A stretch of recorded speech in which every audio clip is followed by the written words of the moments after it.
Okay, good morning, everybody. Welcome to another Friday live stream in the TEFL Development Hub. And today we've got another fantastic returning guest with us. Mark Carver is joining us from the University of St Andrews. He came along a few years ago now and did a great session on identifying quality development opportunities in ELT. And now he's back to give us some fabulous ideas about three different routes that we can take. So, Mark, first of all, thank you for coming back again. Great, thanks for having me. It's great to be here. Fantastic. Well, the floor is all yours. Thanks. So I've got a couple of discussion points scattered in and among. So if anybody is watching live, um, we'll pause there. Otherwise, I'll just kind of carry on and we can always try pick it up somehow asynchronously. If anybody wants the slides, if you scan the QR code, that will download the slides for you, and then you can follow along. You can click the links. But obviously I'll put the slides up as well. But that QR code, I'll give you a second if anyone's still reaching for their phone. Uh, okay, let me get the plugs in first. So I'm going to be talking about a few things that I'm associated with. So one is the professional doctorate, which I created 4 years ago and now run. We also have a series of masters and a new PhD program in TSOT St Andrews. So you can do postgraduate certificate, diploma, full masters, and then through to PhD. We also have our conference, which I think is in its 15th year now. That happens in June. And then I'm going to be mentioning two journals that I've taken most of the sources from today. One is Professional Development in Education, and the other is Practice Contemporary Issues in Practitioner Education. And if you are interested in those, actually the best way to engage with those journals is to join the International Professional Development Association. And one of the tips I'm going to give you is if you're looking for CPD providers, look for the professional associations. So for example, this one, if you join in a group, it's £15. Even as an individual, it's £30. So it's very affordable. And it gives you access to the two journals. It gives you the community. They have chapters all over the world and events all over the world. So it's a weird arrangement because the journals themselves are hundreds of pounds to subscribe to, but you get them free with the association. So that's a little tip for you as well. And a plug. I have no commission with any of these, but I do recommend them. So uh, there's a couple of different phrases around. We often talk about CPD, continuous professional development. That's the one I put in the title because it's like the most widely recognized. In Scotland, we use CLPL, career long professional learning, which kind of gives you that sense of this isn't just something you do at the start of your career. It should, and in fact, is a protective factor. We know from quite a lot of research that the more you engage with CPD, the longer you last in a profession. So it's a good way to retain teachers as well. There could be a causality thing there that the people who are more likely to stay are the people who are more likely to go CPD. And then another one that we use is professional learning and development. This is what you'll see more in the academic literature. So this idea of lifelong, career long, it's recognizing that our careers are quite flexible. So we see a lot of the CPD for teachers recognizing freelancing, self-promotion. So you'll see how to create a LinkedIn presence, how to register yourself for taxes in Germany, how to attract clients, how to promote yourself to CEOs. So you do see a bit more of that coming in. So it's recognizing that actually professional learning and development is about shaping your career as you go as well.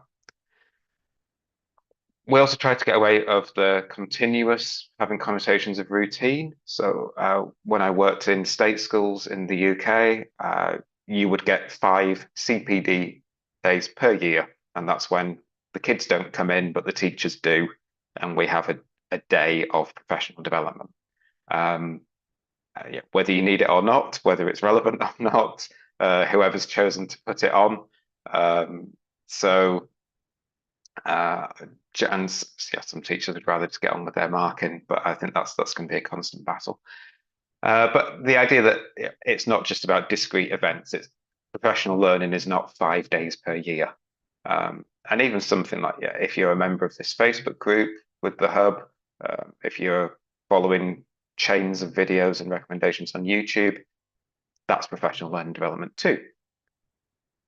And when we talk about this in the longer term, we often make the distinction between teacher training, teacher education. So training is this perhaps shorter, it has more discrete, quantifiable outcomes, and education is more reflective, longer term, and it's as much about identity development. So if you're engaged in education rather than training, you have more agency, you have more autonomy, you get to make more choice, and you're not necessarily trying to acquire stuff, you're trying to embody some of that knowledge. So when we talk about praxis, for example, that's yeah, how do I take the stuff I've learned and apply it in a meaningful way in my context for my learners? And that's not to disparage training, but we try to make that distinction between training and education. And then one more bit of theory before I get into stuff you can use a bit more is why do we need theories of quality?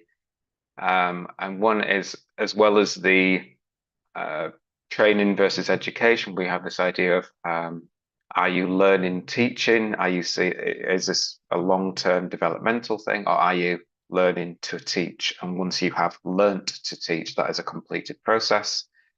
And if we think about the outcomes of that, that affects how we think about the quality, because if you're looking for one or the other, you have to pay attention to different outcomes. So when you look at the literature on professional learning development, you see attempts to identify the features of high quality provision.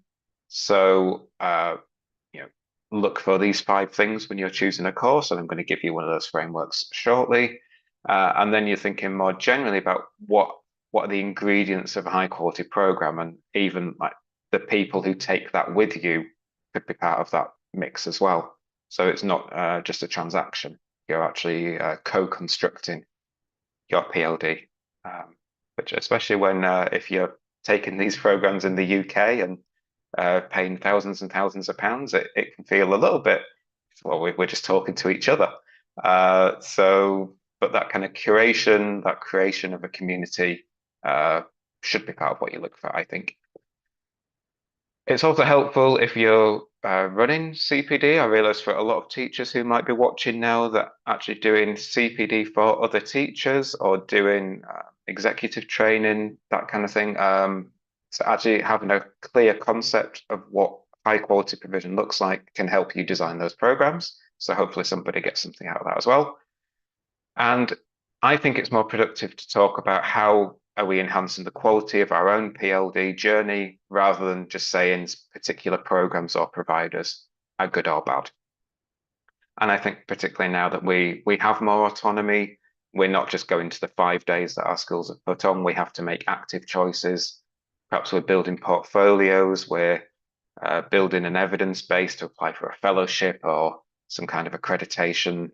Uh, these are things that we're doing more. And also, CPD is marketed at us as teachers. So if we have a clearer idea of how to make informed choices, then we're not going to be quite as reactive. So that's why I think it's worth spending a bit of time with theory. But also, we kind of know it when we see it. This is one of my favorite quotations that we get from the assessment research. So how do you know when it's a good one? How do you know when it's a bad one? You sort of just do from your experience, and you can do that quite quickly. So as much as we can have these explicit frameworks, we have our internal frameworks too. So it is nice to make comparisons. Often comparisons show us more than looking at things in isolation. And we can help to, so for example, if you look at the largest provider, so if I want to learn something and I see that Harvard are running an online course on it, well, I know who Harvard are. They've got a pretty decent reputation. They're not good. They're not going to damage that reputation by putting out a poor product. It's probably at least worth a look. The downside of that is if you're going for your Oxford, your Cambridges, your Harvards, then they do come with a history, and particularly in ELT, when we're concerned about issues of colonialism, whiteness, then uh, you can kind of just buy into those biases when you buy into that legitimacy as well. And also ELT, as we often say, is an industry, so there are competing interests, but there are also competing professional bodies. So your choice of taking the Trinity versus the CELTA kind of puts you in one camp or another sometimes, or taking the state certification versus something more global, that does something too. So this is my first discussion question for anybody who's around. Uh, would you? So imagine somebody's asked, said they want to get into TEFL, they're just starting out, maybe they're a career changer, or maybe they're fresh out of university. Uh, what would you recommend? Would you recommend they go for CELTA, Trinity, postgraduate certificate in education, some online weekend course, or something else? What would you recommend? Fantastic. We've got a couple of people watching, but as there's a bit of a lag, we'll give them a Yeah, second to think. I've got a little gives bit me a of chance to bias pause here, noise. Oh yeah, please do. because I'm a Trinity trainer, third Okay. TESOL and dip TESOL. Um, but I think you're absolutely right as well, that although sometimes Cambridge and Trinity are seen as the standards, it doesn't guarantee for everybody that they're going to find work afterwards because Mm, of problems around passports and visas and things like that, um, which I think is a real shame. Um, I have heard people say people who have done Trinity, Cert TESOL, and a PGCE, they felt that for the length of the course, there's a lot more. They learn a lot more on the Cert TESOL than on the PGCE, but then they're very different scopes and mm. yep. And I Uh, think they probably position themselves more in that training mentality, don't they? And they explicitly say this is just to get you started. You absolutely need to continue your profession. And I don't think enough people hear that.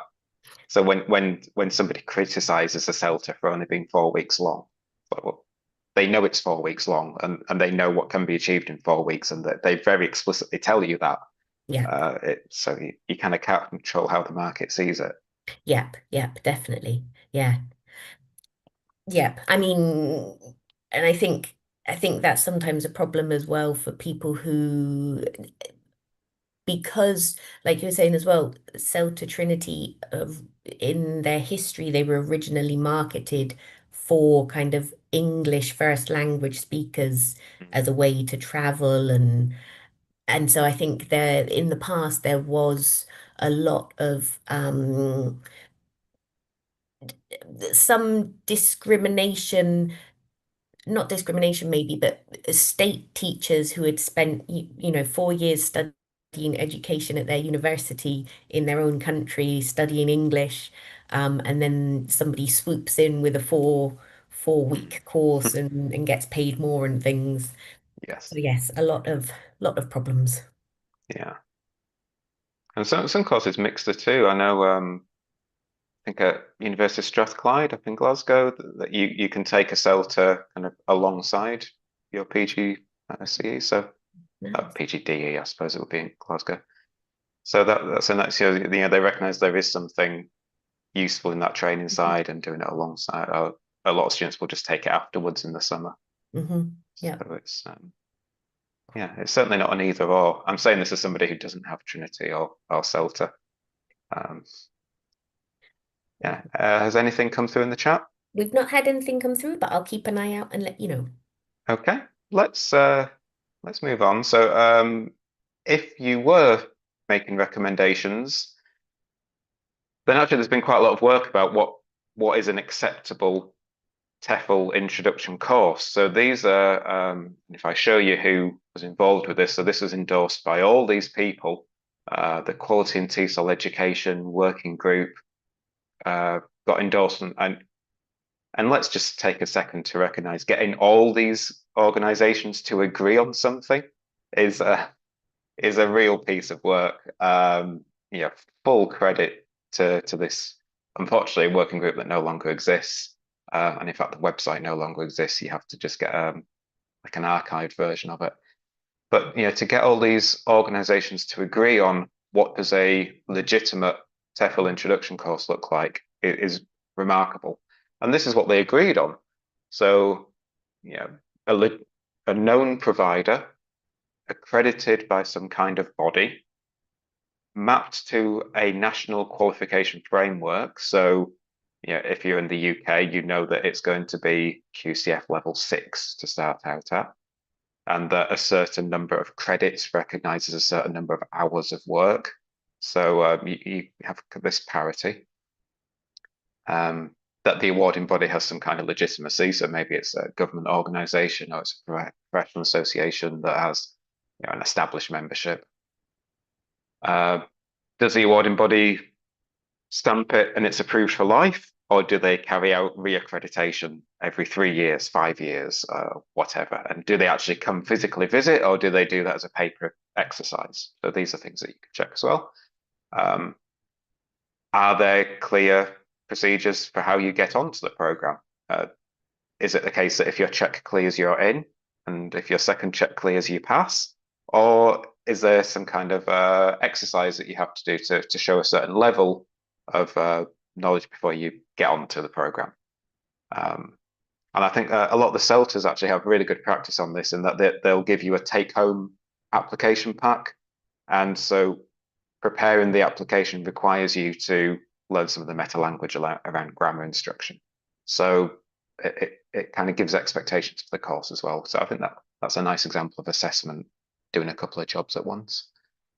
But for example, there should be the possibility of failing. And if a course has a guaranteed pass rate, or it doesn't select, so there should be some sense that only people with a reasonable chance of succeeding are allowed onto this program, and it should be about 100 hours. That should be a kind of floor for an introduction to TEFL. And if you want to, even at the very early stage of your career, that's a kind of minimum input that you should be looking to engage with. You should be able to observe real life teaching, even if that's online, and you should be observed and you should get feedback and you should be assessed in some way. So, and again, I think the amount of assessed teaching practice you get on these courses, if you compare it to a master's in education, that there might be none of that. The master's we do, for example, has no required teaching observation or practice. It's something, if you want to do that, it's a kind of voluntary extra. And also, if you are unhappy with it, does the awarding body offer some kind of mediation? So we can kind of agree on that as a minimum standard. So that's very much in this, you're buying a legitimate product. So these are all the things that a legitimate product should have. And I think we could tease that apart. We could maybe infer some ideas. The 100 hours is quite interesting. The idea that teachers need to have feedback on their teaching as part of their learning. And it can't just be, for example, assessing the students. So it couldn't be you teach this lesson, you assess the students, and then if you can infer that they've learned the thing that you set out to teach them, tick. You actually do need feedback from an experienced teacher. You can't just use student data. And that's interesting to come back to when we look at some of these frameworks. So framework 1 is from Thomas Guskey, and he recommends this hierarchical model. So at the very basic level, if you're looking to evaluate CPD, do people who took it, do they like it? Do they value it? Do they recommend it to their friends? And that's a kind of very basic level. You can get that with satisfaction surveys, or you could do some kind of focus groups. The next level from that is, did they learn the thing that you set out to teach them? So was there a learning outcome that you specified at the start? And was there some kind of assessment to show that the participants got that? And it's surprising how much CPD doesn't actually do that and actually just falls at level 1. So I think before you sign up for anything, say, what are you going to teach me? And how will I know that I've learned it? it's a pretty good first question to ask. And then when we get to level three, Jessica says, well, it's all well and good for the individual, but actually you need to assess school buy-in as well. So do employers value the thing that you've done? Is that third level of evaluation? And then as well as have you learnt it? Can you actually put it into practice? Is level four. And then finally, level five is, can we actually see an impact on your students? And balance my lights. That comes out at the top level. So all these other things really need to be in place before you can start to think about student learning outcomes. And I think if you try to jump to level five, in Guska's writing, that doesn't quite work because all the other things need to be in place. And so we're seeing this quite a bit in England with the idea of scripted lessons in some of the academies that teachers can essentially follow a script, follow a process, and it will deliver certain outcomes to a certain level. And possibly it does, and you can measure those. But if you haven't got all the other levels in place first, then that's a fairly precarious position. So let me show you an example. So this is from Doug Limov's Teach Like a Champion. I think people may be familiar with this. It's quite widely known. But this is essentially taking a backwards design approach. So they looked at classrooms where achievement was higher than expected. So you have a sort of benchmark expectation for students, and then you can identify classrooms where students outperform that expectation. And then you can identify who those teachers are, whose students regularly outperform. And then you can look at the practices that those teachers have, or the observable practices that those teachers have. And then you can say, well, how do we teach new teachers to do that too? So there's a logic to that, right? Let's find the students who do well. Let's look at the teachers. Let's look at what they do. Let's copy what they do. And I imagine it can be fairly successful. And if we just apply that satisfaction, if we look at the star rating, 4.7 out of 5 with over 2,000 reviews is pretty good. 1.3 million teachers have bought the book, gone on the training, that kind of thing. So, big tick on that. But here's a quotation that I've picked, which is particularly relevant for us. So even if you believe that divergences from standard English are acceptable and normal, or even there's no such thing as standard English, there is what Limov calls a language of opportunity. And students who are taught that do better in their assessments. So subjects and verbs agree. Usage is traditional. They say, ask you a question instead of ask you a question, is his example in, I think in New York that came from. So there are things that you can teach your students that will give them these better outcomes. But I would suspect that some people watching would be a little uncomfortable with that, and other people would see absolutely zero problem with that. And it's really part of what our attraction is. That's why somebody has hired me to fly 5,000 miles in to teach the course rather than hire somebody locally, because they want access to my lovely British accent. So, but what do you think? Would you recommend teachers sign up for Teach Like a Champion? So he is basically saying like you should teach the standard because that Yeah, yeah, will yeah. help the students to succeed. Because it has a clear, measurable impact on student exam performance. I mean, and then you get into the exam machine a little bit as Mm. well, don't you? Um, I mean, we've had an interesting question come in, and it kind of relates to this, as in, how will that TLAC, Teach Like a Champion course, what impact will that have on the teacher that takes it? Like, is it something that is so widely recognized that it will give them better access to opportunities? Um, that might be one factor. Because we've had a question come in from Esther. She says, which you might not be kind of delving into the dip TESOL Delta route, but she wants to know whether to do a Delta or an MA in linguistics. Um, she says she's got 25 years of experience, but it's more about credentials, which one is worth more. And similarly, like a Teach Like a Champion course, what's its value for somebody in terms of their career development, in terms of getting better jobs, or, sometimes it's not only about making you a better teacher, it's about will Yeah. this actually help me earn more money? Yes. So I think you're probably better placed to answer the Delta question than I am.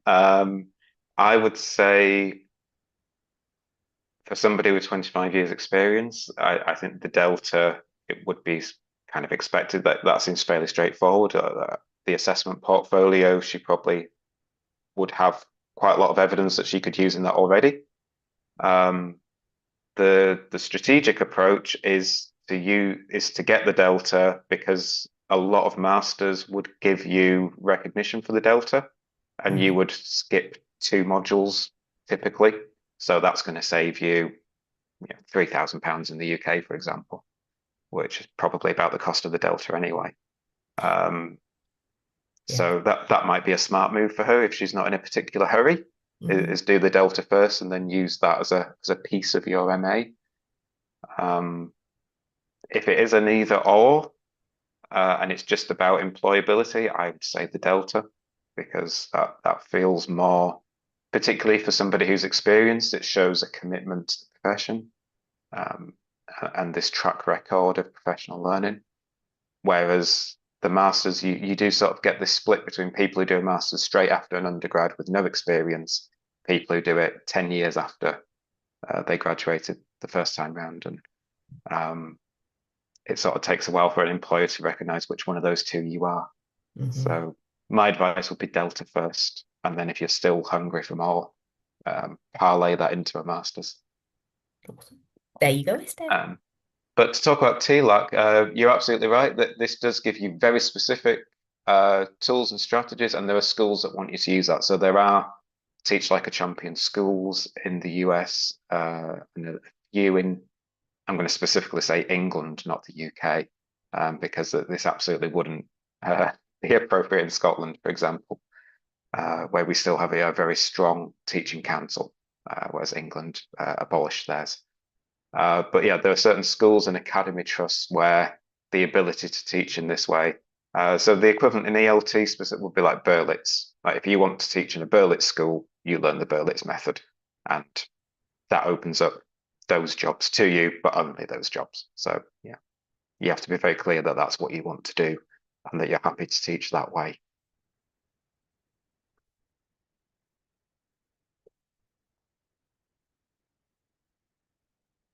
So has anybody come in and said they would or wouldn't recommend TLAC? Uh, no, but Esther says thanks. Good.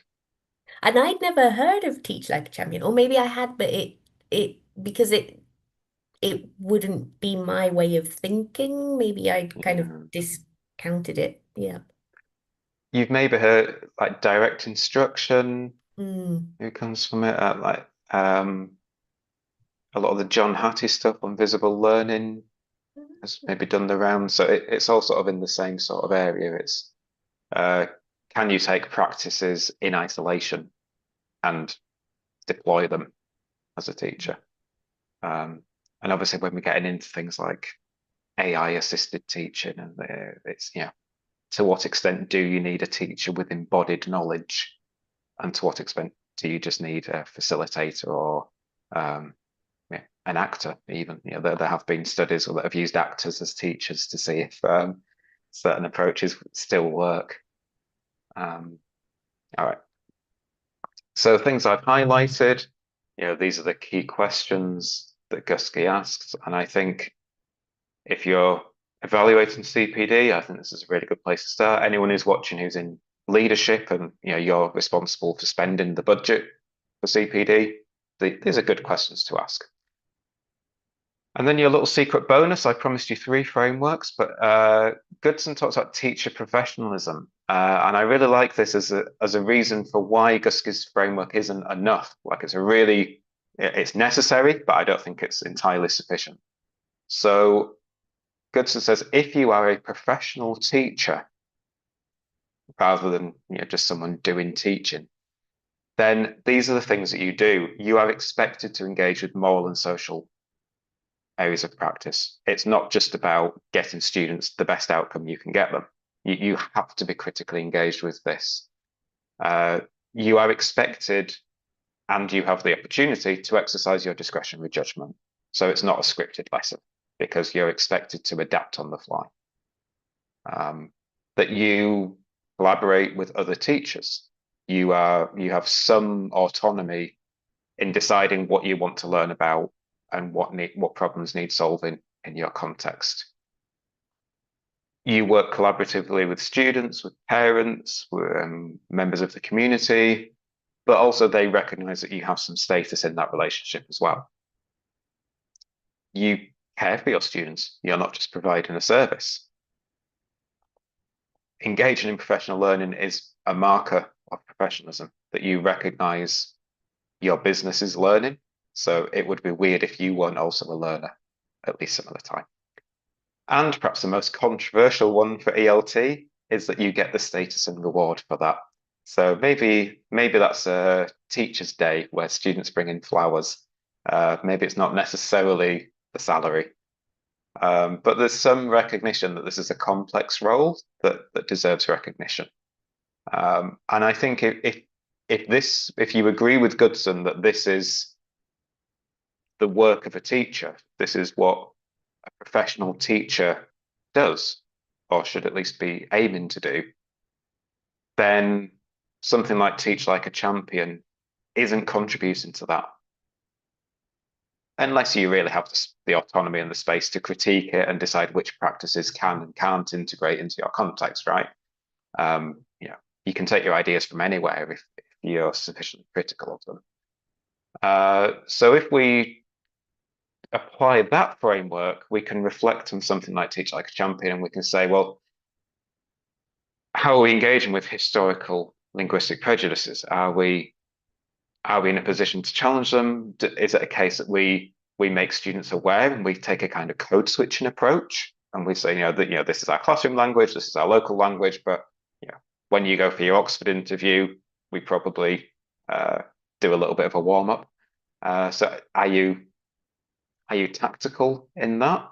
Or the risk is that you can create this sense of something that is wrong, and students will very quickly pick up on that. And we see this as well in how you decide how to staff your schools, that students should be able to see teachers who look and sound like them at least some of the time. See that a professional teacher can have these characteristics. So Ian Cushion's done some really nice research looking at teachers who have to enforce language policies, and he argues that essentially you're doing the work of a controlling government, and that's not what teachers should be asked to do.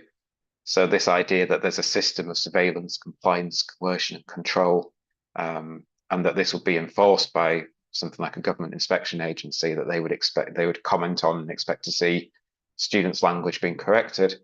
He argues that this isn't the work of a teacher. If we think about, a university that has international students, is there some kind of internal instrument of control in enforcing a language policy? But also we recognize, what status do teachers have? It's all well and good telling students to be their authentic selves, but if we're setting them up to be discriminated against in every area of their life as soon as they leave the safe environment that we've created for them, that can also be a disservice. So we need to at least be able to ask these questions. And that's what brings us to framework 2. So I've put the full quotation, but you can just look at the bits in bold. But Laura Desimones started from the other position, which is that we can build an explanatory chain to say why CPD is generally effective and translates into impact. So she gives us a little bit of the history of how CPD has been evaluated over the last 60 years. And it was mainly do you like it? And the CPD that teachers like gets repeated or gets sold to other schools. Um, and that didn't really have much impact on developing CPD. But then in the sort of early mid 2000s, professional development research kicked into another gear. And those two journals that I recommended to you were very influential in this. PDIE, the journal, has been around for 50 years now. And you can really see that history coming through the journal. So they found that if you look at the CPD that is effective, and obviously we can debate how you measure that, but they agreed on five key features. So there needs to be some kind of content or metacognition. There needs to be opportunities for participants in CPD to actively engage with the learning, that it can't just be transmissive. There needs to be some kind of collective participation with other teachers, that CPD cannot happen in isolation. And obviously, in the modern era, to talk about what participating collectively means, what that looks like in an asynchronous environment, for example, is quite interesting. Um, it also has to have some coherence with school and organizational level beliefs, teachers' beliefs, the beliefs of the profession as a whole, as much as there is something stable there. So again, this idea that it's transmission just doesn't really hold if you're looking for effective. And it has to be long enough. And particularly, it's not just it needs to be 100 hours. The reason it needs to be 100 hours is because there needs to be time for reflection. There needs to be time that you can try put something into practice, get some feedback on it, try it again, reflect again, at least get a couple of loops of feedback and reflection in there. So, it's not just about counting hours, because I could just deliver for 100 hours. And that doesn't necessarily mean very much.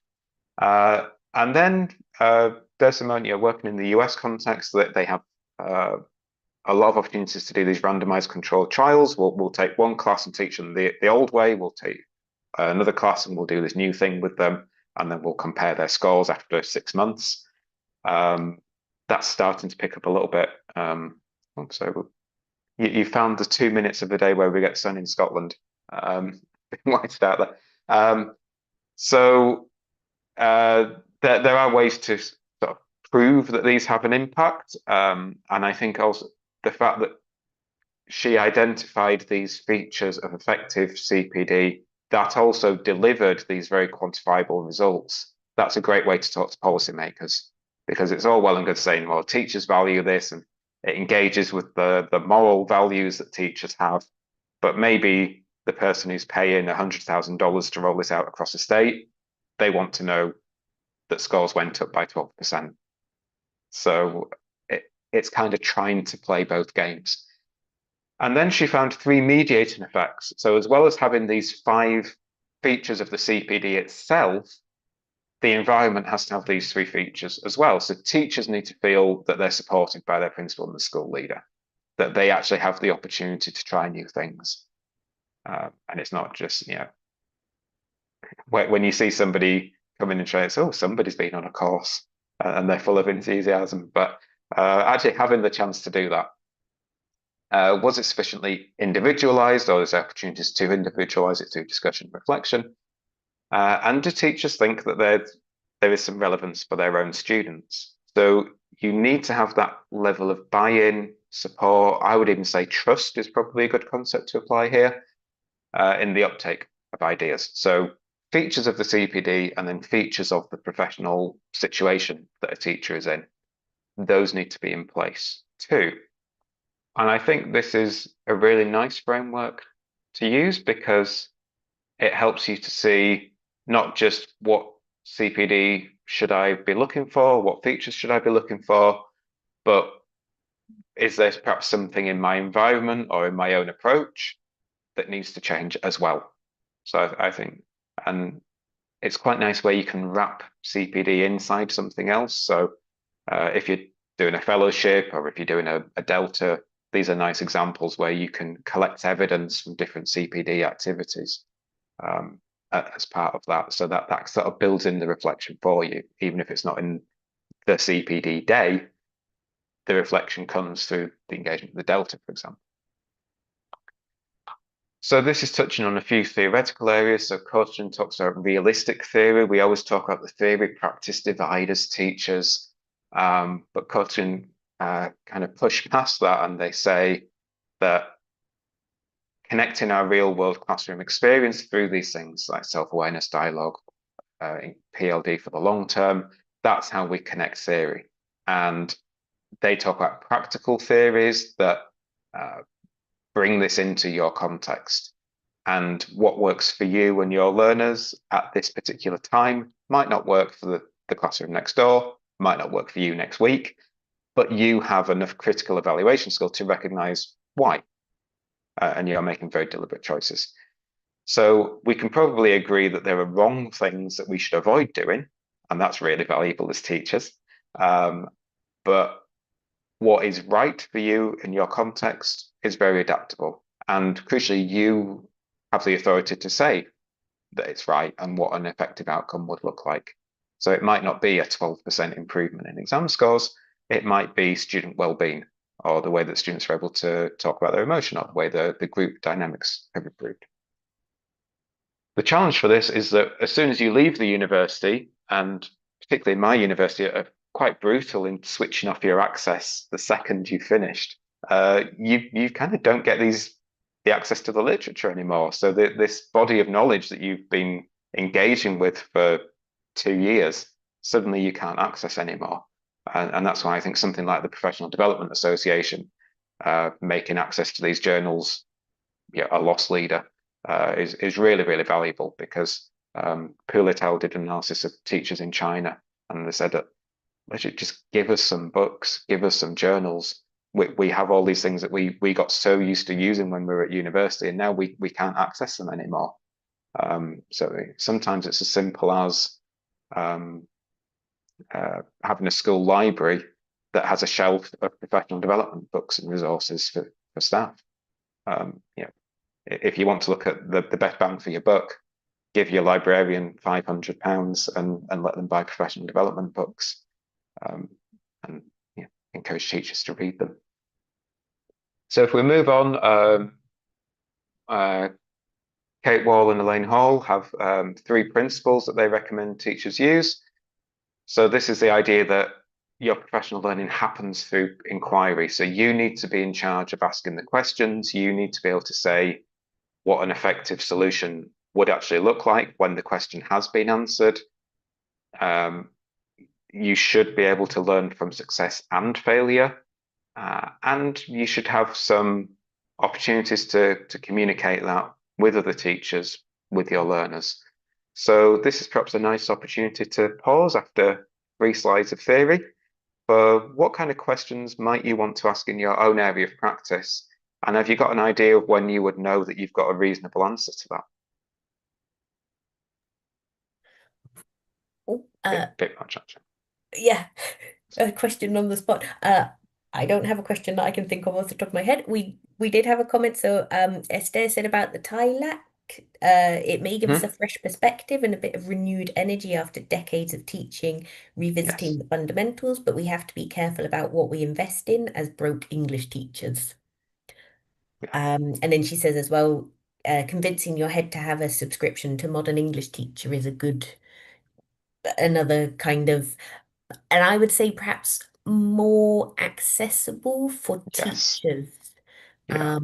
I think there's definitely that problem of the theory and how that feeds into classroom practice, and not only the ideas, but how accessible the reading is.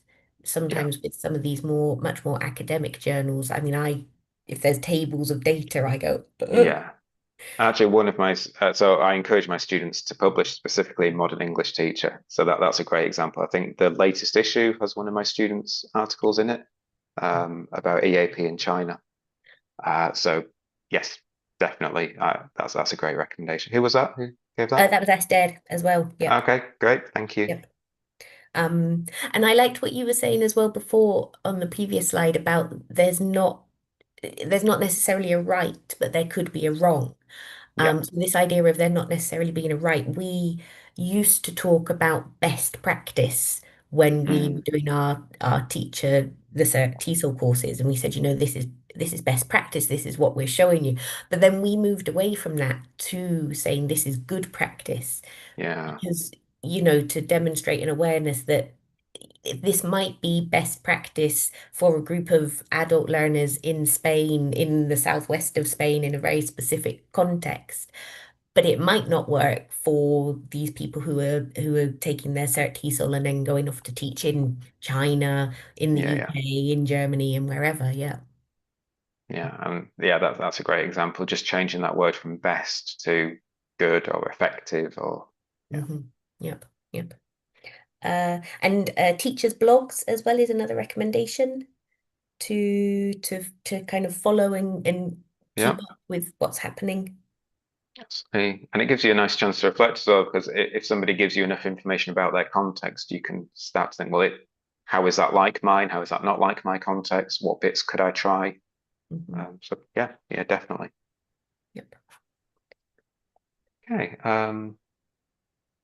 let's let's move on because that is a bit of a meaty question, but maybe the answers might catch up to us. So let me show you a bit of a. It's not the best example of graphic design, but here's an example of integrating PD. So if you want to teach ESOL in Scotland, then this professional development framework was created, and you can see there are three pathways, and it integrates the CELTA, or it integrates some modules that you can take in isolation. It can go into either the Delta or the Trinity dip, or even equivalent, and you can see there are level 9 credits, there are level 8 credits, level 11 credits. You can really mix something together. There's some blended, there's some asynchronous, there's some practice based. So it's choice, flexibility. There's some common core. There's moments you can stop, which I think is really important as well. So it's not just you start this and you finish it 9 months later. It could be that you do this Elta and you come back 2 years later to pick up another module when you're at an appropriate stage. So I think that's a really nice example of particularly in the further education sector where qualifications aren't as clean cut as they are for working in state schools. Um, I think or satisfying immigration requirements. Then I just think it's a really nice example, just to show you that as a diagram, even of where you can see there are credits even down to level 6. I can see all the way up to level 11, in fact. So you get all these different ways that you can pick and choose and structure your progress. So if you get anything that looks like that, I would say that you're probably onto something good, that somebody's thought about the journey of the people who take it. Okay, so I think an easier question than the last one. How would you start searching for a master's? If you wanted to find a master's to develop your career, what would you look for? And I've given some suggestions there, but we'll take anything.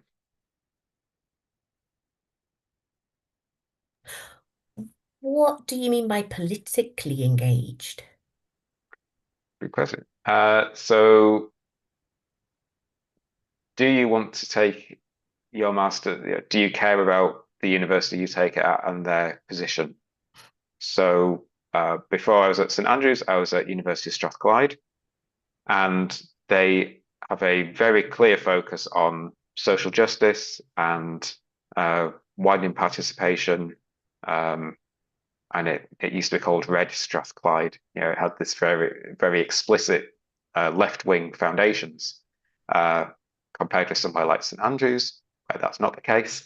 So you might want to say, if I'm going into a global education career, then it's really important that I can do that in a way that fits my personal values. So I'm going to look for a university that shares those values. Mhm, mhm. Mm.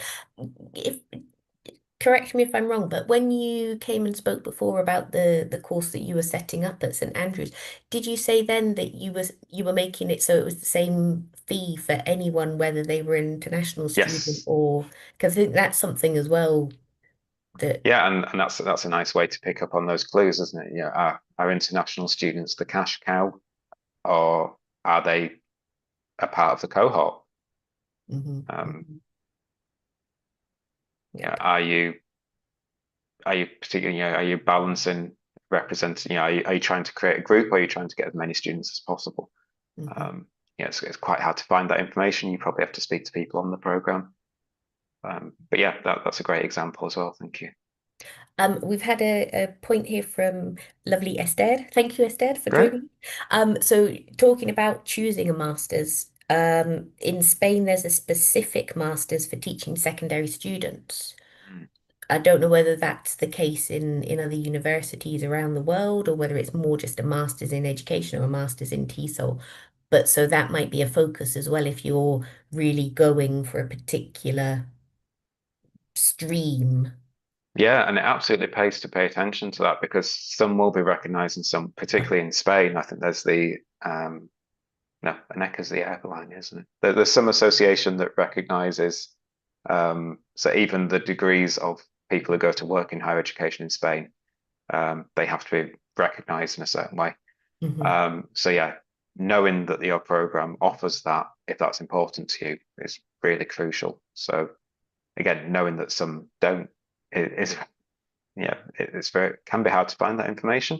So for example, when I started out, the undergraduate degree I went on was had three majors, and I didn't find out until maybe 6 months in that I couldn't take that to a PGCE because to do a PGCE you need to have at least 50% in one subject. You can't have split into thirds. So it doesn't matter how well I did in that undergraduate degree, I couldn't get into a PGCE with it. So I had to switch majors. And that, again, if somebody had given me better advice at the start, or if I'd done better research at the start, but yeah, I was 18, can't really blame me. So yeah, knowing about these sorts of factors and yeah, this is where a bit of social capital helps. If you know somebody who works at a university, you can often get these tips. But yeah, so the recognition of the delta we talked about before. Um, yeah, some people think, the reputation, does the reputation of the university matter? Or is it about the reputation of the program? Are you looking for some name brand recognition? I think if you're going to go work in Asia, I think you probably do want some of that. You want the famous name. And that could be just something employers have heard of. So they might not know anything about Liverpool University, but they know Liverpool Football Club, and they know that Liverpool is a place that is significant. So at least that helped. I mean, Liverpool University is a very good university, but that there is some at least name recognition, and sometimes that matters as well. It's also worth saying that not all masters can get you into a doctoral program. So again, if that's important to you, that's an important question to ask as well. So there needs to be, a certain number of credits that are spent on research methods, for example. Um, so I'm going to try speed up a little bit. Sorry, I realize we're pushing here. So because I think we've already sort of hit on some of this. So the kind of the best practice is sometimes called the what works agenda or the medical model of education. So, there are only so many ways to treat a disease or to perform an operation, and there is a best way to perform an operation. Uh, and there's some attempts to bring that into education, but obviously it's a bit more complex. And I mean, truly a medical model of education where we spent 7 years training our teachers, and then they had a 2-year residency. Um, and they went all around the country getting experience in different specialisms. Yeah, I'd be all for that. I think typically that's not what governments mean when they say they want a medical model of education. I think what they mean is they want to control teachers and what they do.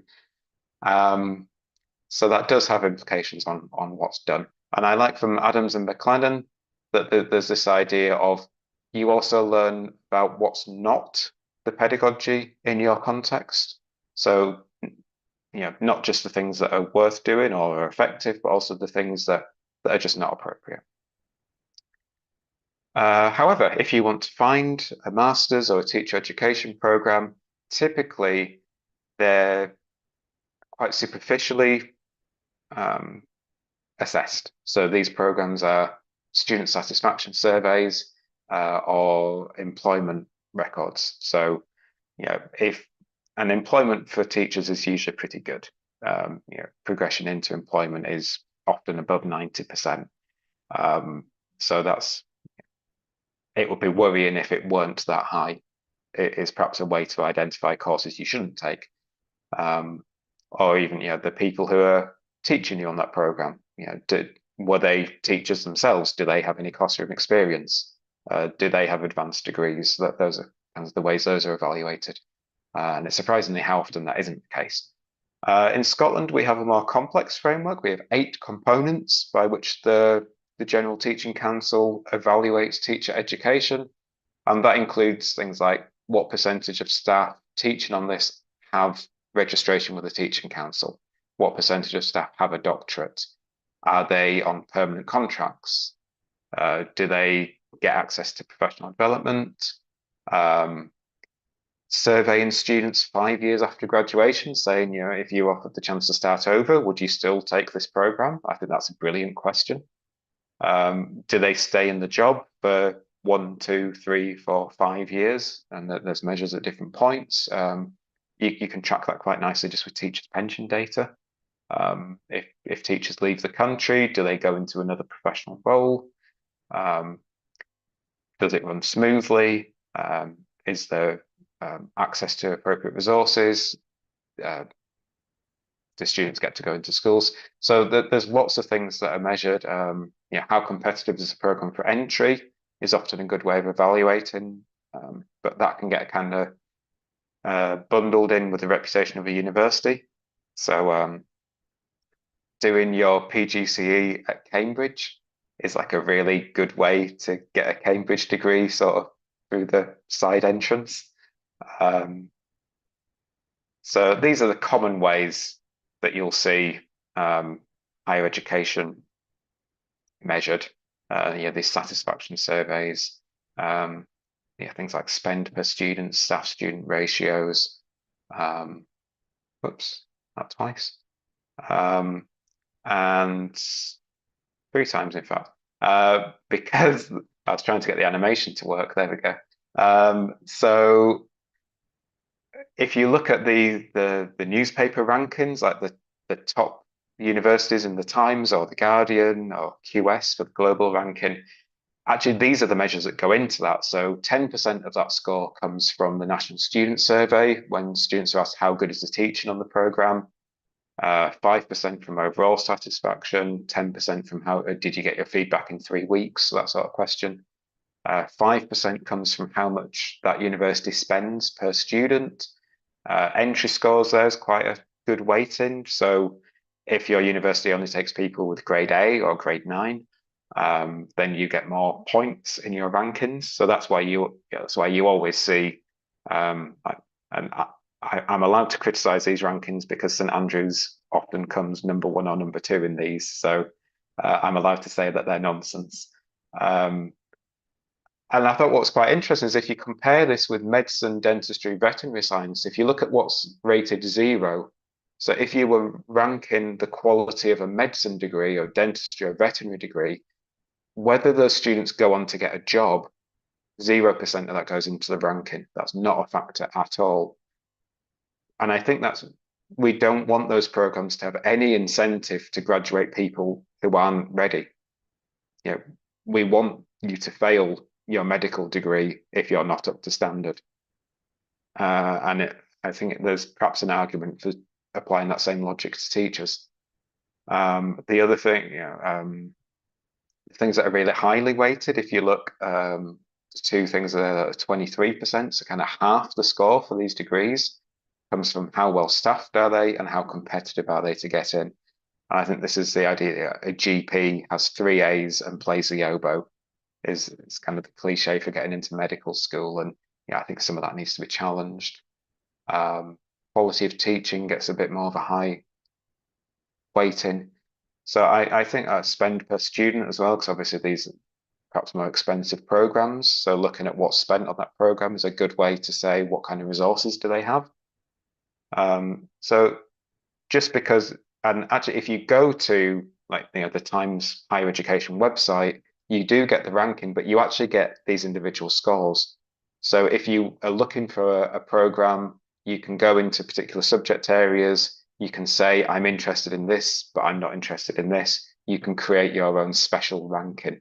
So if you really want to find a top 10 list that means something to you, you can play around with these tables and you can create your own ranking. Just like the advertising departments at universities do, where they say, we are #1 university for sustainability in the Southwest in 2024. So, bit fun. So let's move on to the final framework I want to show you. This is from Aileen Kennedy. And she brings in these ideas that we've already looked at of what's the difference between CPD, PLD, and what does it mean to learn through inquiry. So she's included now things like action research or coaching, mentoring, that CPD isn't a thing that you attend. It can be a way of being, it can be the way that you engage with your work on a daily basis. And therefore, you need to understand before you can start to evaluate it and say, well, people, it kind of doesn't matter whether people who took it were happy with it because maybe they took it for a different reason to you. So just the fact that other people are happy doesn't mean that you'll get what you need from it. So she says we need to understand what's the goal of it, who actually sets the agenda, who controls the outcomes. Is there control? Is there autonomy? And it's not necessarily that more autonomy is a good thing. Sometimes you do want standardization of practice. So when you're critiquing or evaluating CPD, her approach is very much you match it to the purpose. So purpose could be transmissive, it could be transformative. Is this about learning something, or is this about challenging your values as an educator? And sometimes it's one, sometimes it's the other. It wouldn't be appropriate for everything we do to have a transformative aim. So, an example would be learning about attendance monitoring. There's a system we have to use at universities, and if we don't use it, our university won't be able to issue visas to international students. It would be inappropriate to try to change my views on whether the UK immigration policy is a good thing or a bad thing, because we just have to do it. And if I don't use the system properly, a lot of important people get in trouble. So, that's the case where this deficit model, you don't know something, I need you to do the thing, and I need you to do it completely accurately. But things like the cascade model is a really nice example, which is somebody goes to the external course, but then they come back to their school and they teach it in a context appropriate way. So it's not just repeating, it's adapting and localizing. And she offers another way to think about this, and it's quite nice to kind of go through this and just highlight something you're looking at. So is the purpose of your CPD to remedy some kind of deficiency, or is it to enhance strengths and develop interests that are already important? Is the focus on the individual teacher, or is the focus on a group of teachers or a learning community more broadly defined? Is it about how you learn to comply with policy directive, or is it actually having a chance to feed into the policy and send information back up the chain? Does it essentially have a behaviorist approach or a social constructivist approach? And, yes, teachers will have different views on which they want to go for. Is it technical knowledge focused on your role, or is it about values and beliefs? Are you incentivized or told to do it, or are you choosing to do this for yourself? And who gets to decide when you stop doing it? Is it when 7 hours have expired? Is it when you pass the multiple choice test, or is it when you feel that you've got what you wanted? And those are all very different approaches. So I think if you really, and I get particularly as someone in charge of CPD budgets, this might be a really nice framework for you to use. It's probably overkill if you're choosing between two different online courses for $20. But if you're going to commit 6 months to something, or if you're going to get 10 of your staff to go do something, it probably is worth spending an hour with something like this and really asking the questions. And I think particularly if you're in a hot topic. So if we look for AI, so some research I did last year was about what do teachers want, specifically EAP teachers, what do they want from CPD in the field of generative AI? And what I found was they really don't want to be told how to detect students are cheating. They don't want to be told, hey, look at this amazing thing and all the things it can do. That's speaking to a kind of fear of being left behind.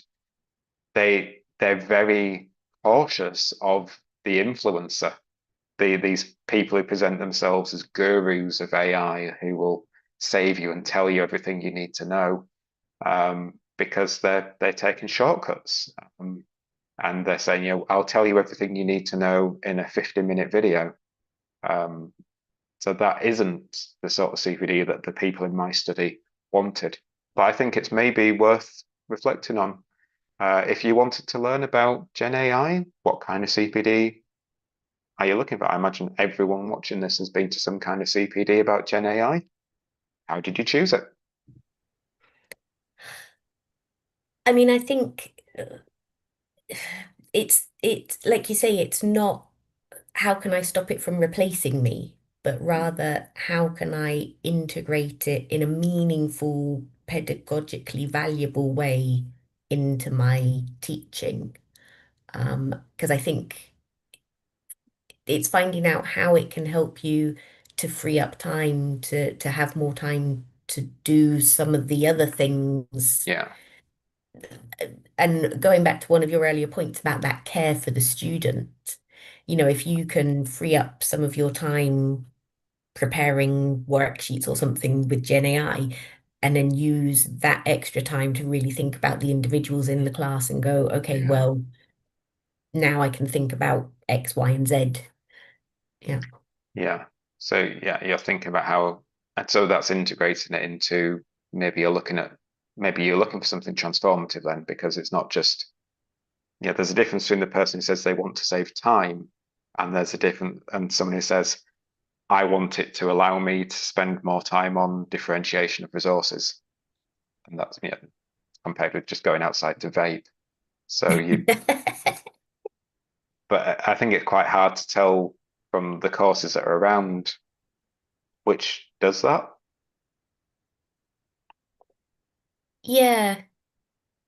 I mean, I think a lot of courses and to be honest, I haven't looked into Gen AI courses that much because I'm reticent to allow it to do too much. Um, but I have seen a lot of, prompt generation courses where it's, Yes. give your Gen AI this prompt and it will do all of these things for you. And that feels much more like you're saying, more transmissive Yeah. that unless there's you do this course and then there is that element of okay, but this would work for this context. How would you adapt it for your context, which hopefully teachers would be doing anyway. But I think for a lot of people, it's like, oh, yeah, I'm going to do this 10-hour course and I'll come away with 1,000 prompts and that'll be my life for the next Yeah. however many years. Yeah. So that sounds like a reasonable approach. So you want some opportunities to discuss it, to get feedback on the things you've created, to look at examples of other people using it. Oh, that sounds reasonable to me. Okay, let's try put all these three frameworks together for you then. So we need to be able to access things that we value. So, for example, one framework is whoever came up with this is very clever. Currency, relevance, authority, accuracy, and purpose. So you ask, you know, across those five areas, you know, is this something that there's an actual need for this right now? There's currency, relevance to your practice. It comes from a trusted source. You can evaluate the accuracy of it, and you can at least infer what its purpose is, and that aligns with your purpose. So that's, it's a nice framework to use just as a kind of quick sense check, but also, trusted recommendations. Um, I would say any CPD needs to give you time to reflect, particularly on things that don't go well. So there needs to be some kind of engagement with somebody who's more experienced in putting this into practice. there needs to be time for reflection on values, and there needs to be some level of autonomy. And it can't just be you have finished this when you get the certificate. It has to be you have reached whatever stage you wanted to reach when you've decided that you've achieved that. And a really useful place to start with this is to think about it. Is there anything that you do in your practice that actually rubs up against your values? So it gets the results, but you're not kind of happy that you do it. So for me, when I was teaching high school, the example I always gave was we just drilled a stock sentence into every student that they memorized. And if they wrote that in their first sentence for the writing task in their GCSE, it had three different types of punctuation in it. It had subordination in it. Uh, and it just tick, tick, tick, got them these things on the criteria. And it would just take care of that at a single stroke. I would much rather teach students how to use different grammatical structures for different effects. But it it was a way to play the game. Um, so that's always my example of something that I wasn't happy that I did, but it did get results for students, and it gave everybody 2 extra points on their exam. So I think PLD is also very valuable when we can find the things we stop doing. John Hattie's work is great for this because he shows that if you look at everything, so Teach Like a Champion again, you have 50 ideas in there. Every single one of those works. Every single one of them will give you a 2 or 3, 5% improvement in exam scores if you stick with it long enough, if you do it with fidelity.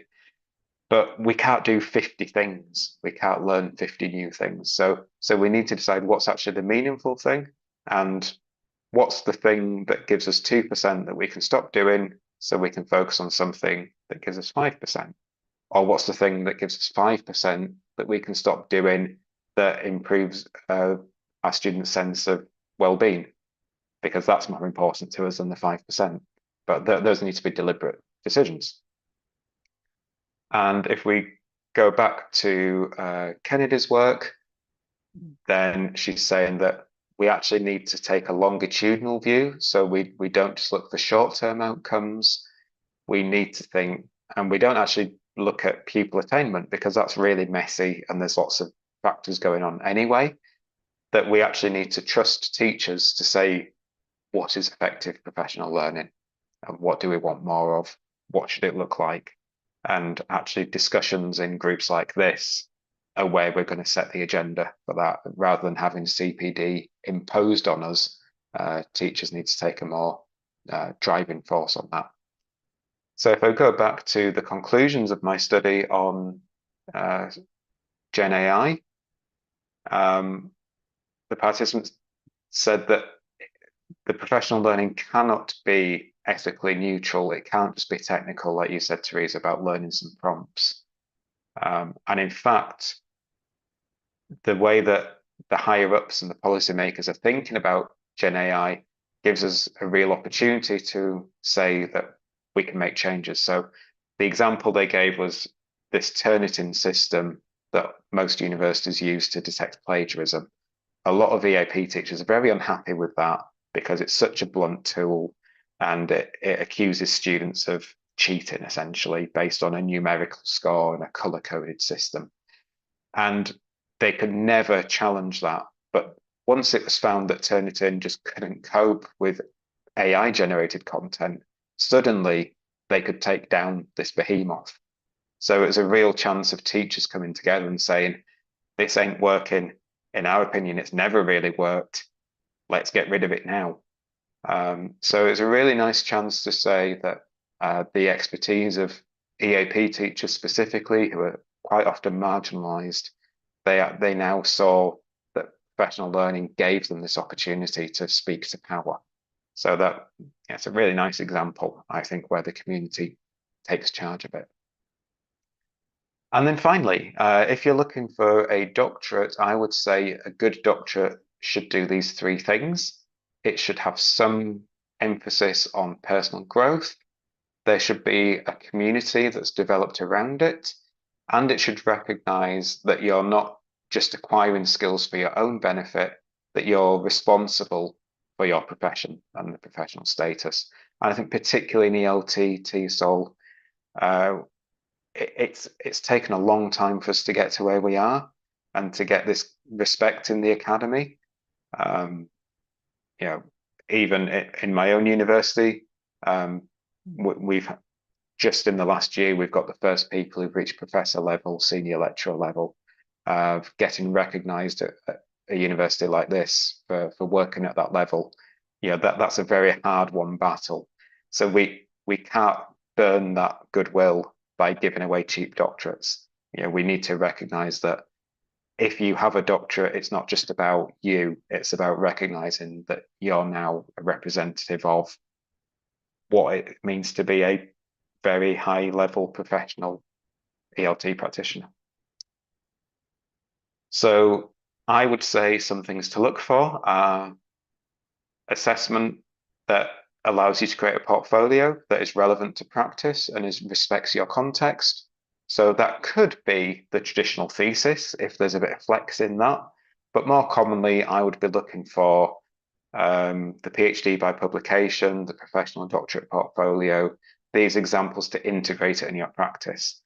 Frankly, I would be looking for part-time doctorates. The challenge is you don't really get funding for those because then you can keep your day job and you can integrate your study and your practice.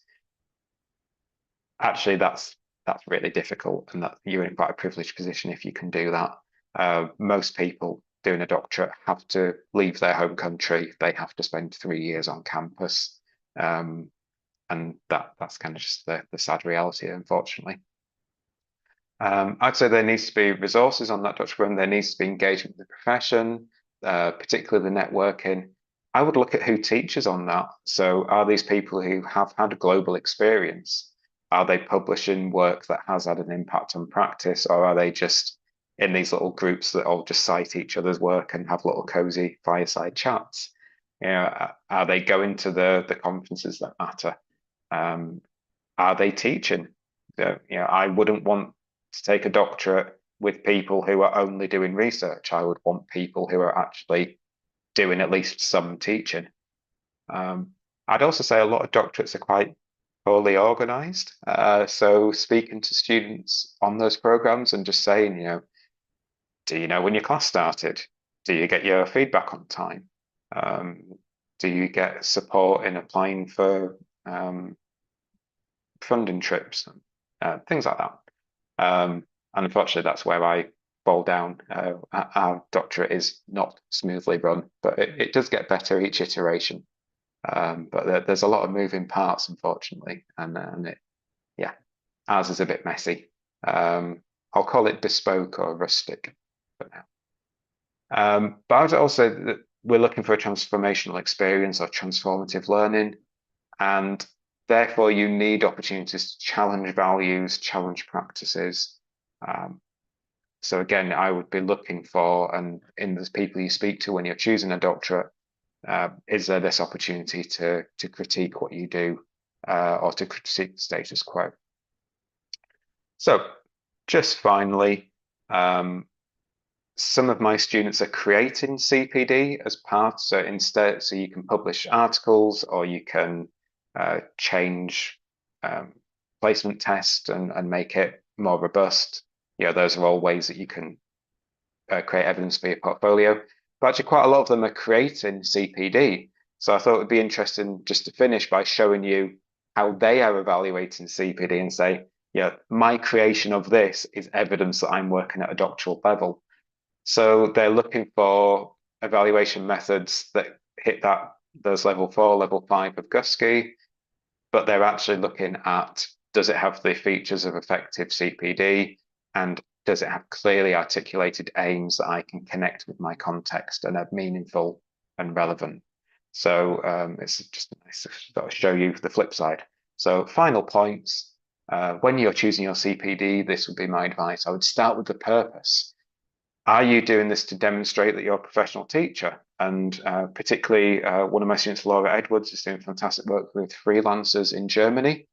And she said, a big part of that is you go to these things, you get your certificates because it shows that you are a professional teacher, and that attracts clients to you. So you put it on your LinkedIn, you put it on your personal website, and that it's a signal that you're investing in yourself. It's about acquiring specific knowledge or skills, perhaps, that there's something that you want to learn. So you want to get a certificate in business English so that you can access new clients. Or is it something that you've identified something in your practice that you just want to get better at? And that might be a strength that you're building on rather than a deficit that you're fixing.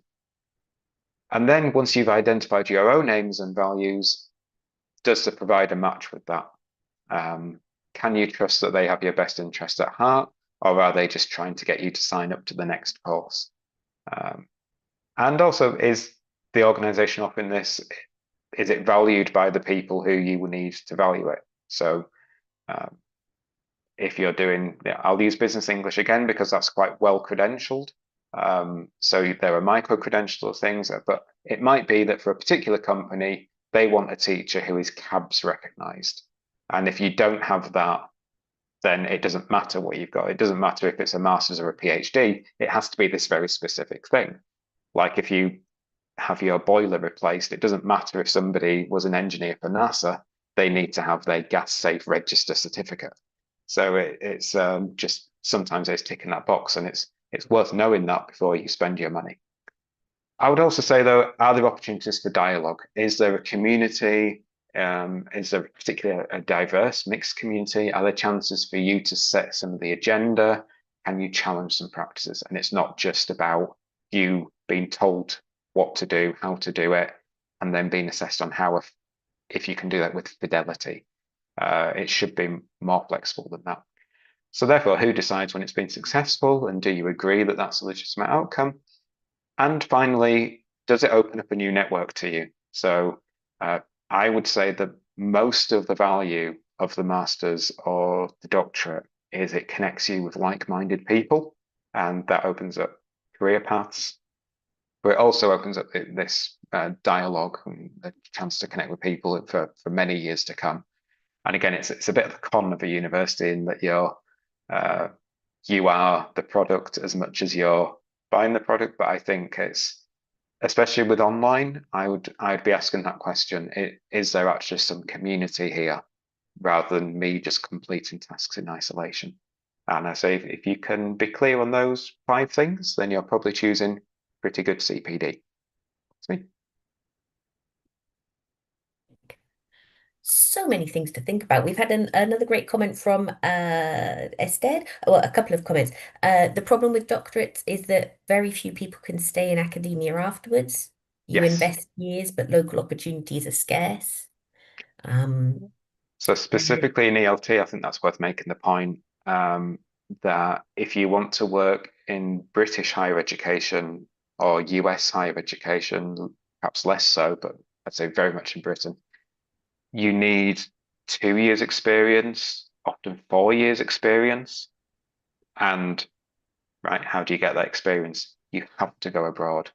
So mhm, if your aim is to become a lecturer in a university and you cannot leave the UK, that I'd say that essentially that's never going to happen, or mhm, until something big changes. Um, so yeah, being aware of if that is your end goal, then you need to be open to getting some international experience. Often that's going to come in China. There are lots of British universities with campuses in China, and when you start doing that, that would bring you. You probably sort of, if you do a pre-sessional, that sort of turns into like a 6 week job interview. You just do a really good pre-sessional, and then you might pick up some casual work, but that's a very long way round. So yeah, very good point. If your aim is to be a university lecturer, the PhD is often necessary but not sufficient. You're gonna mhm. have to go abroad and get some experience. Yep, yep. I mean, and then yeah, she follows that up with a doctorate demands years of stability, time, money, but the academic jobs just aren't there. Yeah, Yep, yep. absolutely. Okay.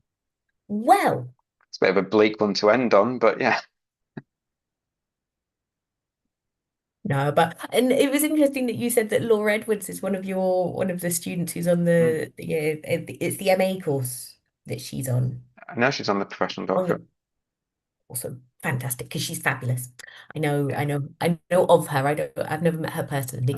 Well, Like you her said, work's a nice example on that last point about getting into higher education because in Germany there are basically so they don't have to pay you health insurance or your pension.